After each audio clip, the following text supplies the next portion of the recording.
अस्सलाम वालेकुम। आज हम पढ़ेंगे प्रोपोर्शन के बारे में। अब प्रोपोर्शन इक्वलिटी होती है दो रेशोज़ के दरमियान। रेशो हमने पहले डिस्कस किया था कि रेशो को कंपेयर किया जाता है दो क्वांटिटीज़ के दरमियान जो सेम यूनिट की हों, सेम काइंड की हों। अब प्रोपोर्शन होता है the equality between two ratios. जब दो रेशोज़ आपस में इक्वल शो हों, बराबरी हो दो रेशोज़ के दरमियान, तो उसको हम कहते हैं proportion.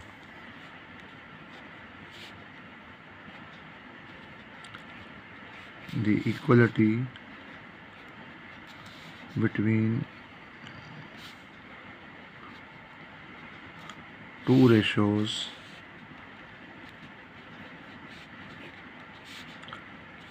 is called a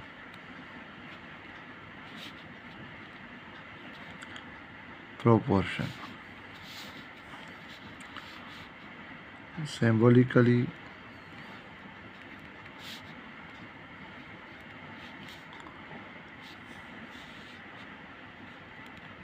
proportion is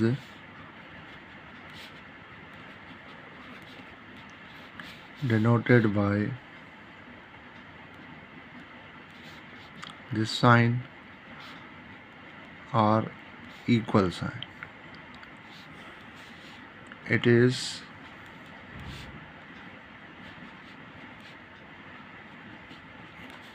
expressed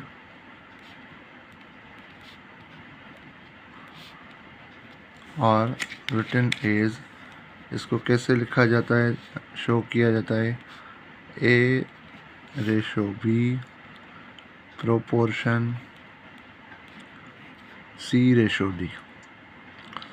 जैसे ऊपर मैंने लिखा है कि जो सिंबल होती है वो प्रोपोर्शन की, वो ये चार डॉट्स या इक्वल, फिर दो रेशोज़ के दरमियान हम ये चार डॉट्स देंगे या इसको लिखेंगे A ratio B equal to C ratio D। ये प्रोपोर्शन को लिखने का तरीका है। जैसे हमने ऊपर लिखा है कि the equality between two ratios is called proportion. अब ये प्रोपोर्शन है। इनमें जो A और D होते हैं इनको हम एक्सट्रीम्स वैल्यू कहते हैं, और जो B और C होते हैं इनको हम मीन वैल्यू कहते हैं। In A ratio B equal to C ratio D, ये जो A और D हैं इनको हम पढ़ेंगे एक्सट्रीम्स, और ये जो B और C हैं इनको हम पढ़ेंगे मीन्स। फिर जब इनको हम सॉल्व करते हैं तो इसमें होता है भाई product of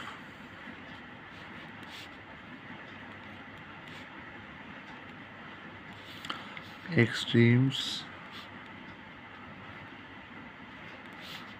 equal to product of means. A multiply by D equal to B multiply by C। Means A को D से मल्टीप्लाई करेंगे और B को C से, और ये दोनों रिजल्ट्स जो हैं वो आपस में इक्वल होंगे। तो product of extremes equal to product of means. अब हम पहले इस तरफ से मीन्स भी लिख सकते हैं, इस तरफ से एक्सट्रीम्स भी लिख सकते हैं, क्योंकि दोनों इक्वल हैं। अब इसमें क्या होता है कि ये चार जो क्वांटिटीज़ हैं A B C D, proportion में अक्सर प्रॉब्लम्स होते हैं कि भाई चार क्वांटिटीज़ में से तीन वैल्यू हमें मिले हुए होते हैं और एक को फाइंड किया जाता है। जैसे अगर हम एक एग्जांपल करें, फॉर एग्ज़ाम्पल 2:5 प्रोपोर्शन की निशानी या इक्वल की निशानी बात एक ही है, X/10। अब हमें इनमें से x का वैल्यू फाइंड करना है। 2:5 प्रोपोर्शन X/10, तो 5 को मल्टीप्लाई करेंगे एक्स के साथ, मीन्स को आपस में मल्टीप्लाई करेंगे और एक्सट्रीम्स को आपस में, 2 को मल्टीप्लाई करेंगे 10 के साथ।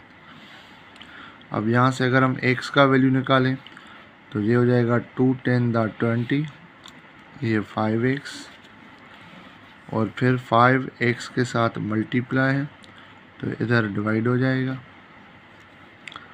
तो x का जो वैल्यू आएगा वो 5 की टेबल 20 पे लगेगी 4 टाइम। तो यहाँ पर जो x का वैल्यू हुआ वो 4 हुआ। तो जब हम यहाँ पर 4 रखेंगे तो ये रेशो और ये रेशो आपस में इक्वल हो जाएंगे। यहाँ पर आ जाएगा 4:10, फिर इनकी आपस में 2 की टेबल लगेगी तो ये भी हो जाएगा 2:5। तो ये हो गया। अभी इस प्रोपोर्शन की मदद से हम मैंने जैसे पहले बताया आपको कि 4 में से 3 वैल्यू मिले हुए होंगे, बाकी एक वैल्यू हम फाइंड करेंगे, फिर वो कोई भी मिसिंग हो, पहला मिसिंग हो, दूसरा, तीसरा या चौथा। अब इस पर हम और भी एग्जांपल्स कर रहे हैं। जैसे अब हम फाइंड कर रहे हैं ए का वैल्यू, और यहाँ पर है A:12 equal 3:4। A:12 equal to 3:4। अब हमें ए का वैल्यू चाहिए तो ए को मल्टीप्लाई करेंगे 4 के साथ, एक्सट्रीम्स आपस में और मीन्स आपस में। तो ये हो जाएगा a मल्टीप्लाई बाय 4 और यहाँ पर होगा 12 मल्टीप्लाई बाय 3। सो अब जैसे पहले मैंने एग्जांपल में किया कि पहले इनको मल्टीप्लाई कर दिया। आपका कभी कभी यहाँ पर बड़े नंबर्स होते हैं, फिर इनको मल्टीप्लाई करें, फिर उनसे डिवाइड करें। तो अगर आप इनको ऐसे ही रखें 12 मल्टीप्लाई बाय 3 और 4 जो मल्टीप्लाई वो हम डिवाइड कर दें, अब आसानी से हम 4 की टेबल 12 पे लगा सकते हैं। 1 4 दा 4, 3 4 दा 12, किसी भी एक नंबर पे लगाएंगे टेबल। तो ये हो जाएगा 3 मल्टीप्लाई बाय 3 मीन्स 9। तो ए का जो वैल्यू आया वो 9 आया। अगर पहले आप ऐसे करें कि 12 3 दा 36 लिखें, फिर 4a और फिर 4 को हम डिवाइड करें 36 पे 4 की टेबल, वो भी 9 टाइम ही लगेगी, रिजल्ट सेम ही आएगा। ये हमारा आंसर। अब कभी प्रॉब्लम ऐसा आता है कि भाई एग्जांपल है, find the mean, find the mean between 9 and 16। अब क्वेश्चन होता है कि find the mean between 9 and 16। अब मीन जो होती है प्रोपोर्शन में, मीन के 2 वैल्यूज़ होते हैं। जैसे यहाँ पर है 12 और 3 मीन है, ए और 4 एक्सट्रीम है। तो टोटल प्रोपोर्शन में 4 क्वांटिटीज़ होती हैं, जैसे शुरू में मैंने इंट्रोडक्शन में आपको बताया। अब ये कह रहा है कि 9 और 16 के दरमियान मीन वैल्यू बताएं। तो इसको जब हम ऐसे करेंगे कि भाई इसको लिखेंगे इस तरह 9:x इक्वल x:16। उसमें जो मीन हम फाइंड करेंगे दोनों में x लगाएंगे जब मीन वैल्यू फाइंड करेंगे, और ये 9 और 16 है ये एक्सट्रीम वैल्यूज होंगी हमारी। अब सिमिलरली जैसे प्रोपोर्शन को सॉल्व करेंगे हम कि x को x के साथ मल्टीप्लाई, 9 को 16 के साथ, x मल्टीप्लाई बाय x और 9 multiply by 16। Now x into x square, और इस तरफ 9 16 का ये होता है 144। अब यहाँ पर हमें x का वैल्यू चाहिए तो taking square root on both sides.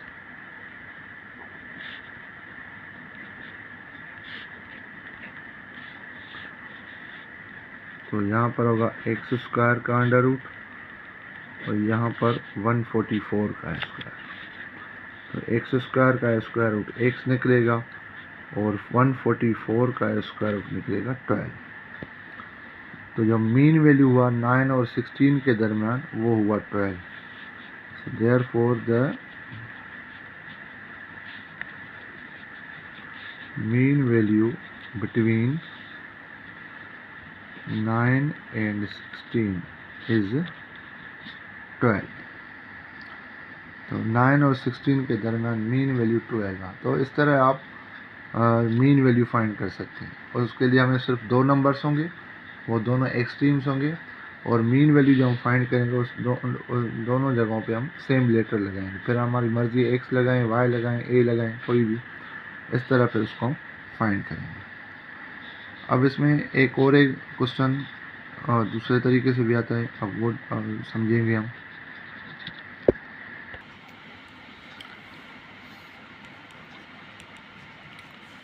Find the third proportion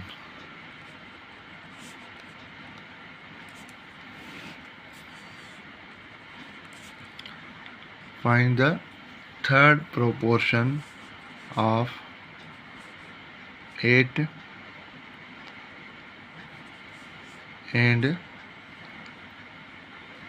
6। find the third proportion of 8 find the third proportion of 8 and 6। तो इसको इस तरह लिखेंगे फिर हम थर्ड प्रोपोर्शन। अब अगेन यहाँ पर हमें सिर्फ दो नंबर्स मिले हुए हैं, लेकिन प्रोपोर्शन के लिए 4 क्वांटिटीज़ होती हैं, और एक हमें फाइंड करने के लिए करा है, वो भी थर्ड। तो इसकी सेटिंग इस तरह करेंगे कि भाई 8 and 6 के दरमियान कह रहा है, तो भाई यहाँ पर जो 6 होगा वो मीन में रिपीट होगा। 8:6 इक्वल टू 6:x। तो जो थर्ड प्रोपोर्शन हुआ वो x हुआ।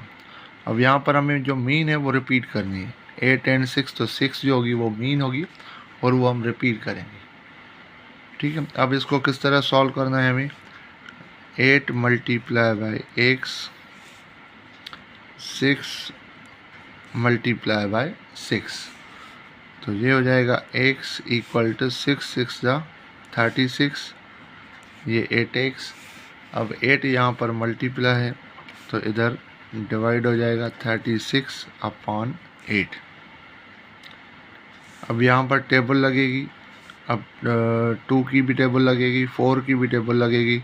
अगर हम 2 से स्टार्ट करें तो 4 to the 8, और यहाँ पर 2 की टेबल 18 टाइम, फिर 2 की टेबल लगेगी 2 टाइम, यहाँ पर 9 टाइम, फर्दर टेबल नहीं लगेगी। तो जो थर्ड प्रोपोर्शन हुआ वो हुआ 9/2। ये हमारा आंसर। तो इस तरह हम मीन प्रोपोर्शन, थर्ड प्रोपोर्शन, इस तरह हम फाइंड कर सकते हैं। ये टॉपिक थी हमारी प्रोपोर्शन।